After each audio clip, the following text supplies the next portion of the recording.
han provocado 16 víctimas mortales, además de alrededor de 1 millar de heridos, pese a que el discurso oficial no lo reconoce.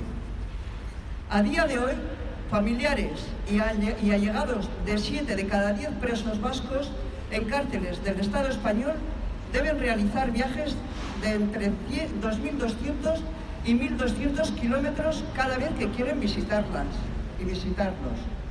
20 presos del total del colectivo de presos políticos vascos permanecen en prisión, uno de ellos en el Estado francés, pese a padecer enfermedades graves e incurables.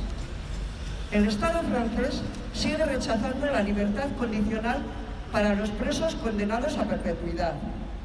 Euskal presoa etxera! Euskal presoa etxera! Etxera!